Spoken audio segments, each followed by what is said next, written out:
अयोध्येत राम मंदिराचे लोकार्पण आणि प्राणप्रतिष्ठा सुवाळो सोमारा 22 जानेवारीक जावपाचो आसा।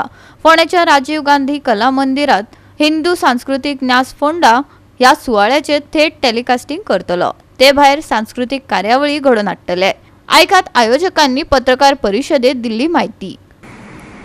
सर्व देशवासियांना हा सोहळा याची डोळा पाहायचा अनुभव घ्यायचा आहे, पण काही कारणामुळे सर्व लोकांना तिथं जाऊन ते दर्शन घेता येणार नाही।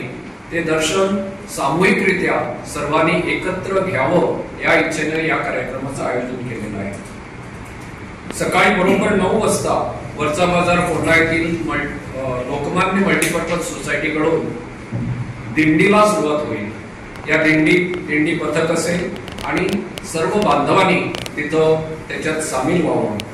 वाटेत ठिकठिकाणी लोक यात सामील होतील आणि या दिंडीची सांगता राजीव गांधी कला मंदिर येथे 9:30 वाजता होईल।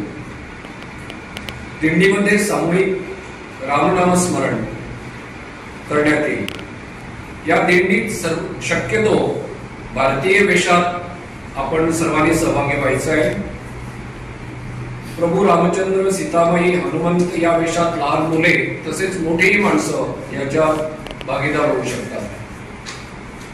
राजीव गांधी कला मंदिरातील मुख्य सभागृहात याच्या पुढील जो कार्यक्रम होणार आहे त्याच्यात बरोबर 9:15 वाजता मान्यवरांच्या हस्ते दीप प्रज्वलन करण्यात येईल आणि श्री रामांच्या मूर्तीला फुलं वाहून पुढील कार्यक्रमाला सुरुवात होईल। यात सामूहिकपणे रामरक्षा पठण करण्यात येईल आणि ठीक 10 वाजता आधुनिक वाल्मिकी श्री गदी माडगुळकर रचित आणि श्री सुधीर फडके म्हणजे बाबूजी यांनी गाऊन अजरामर केलेलं गीत रामायण नामांकित गोमंतकीय युवा कलाकार हे सादर करतील।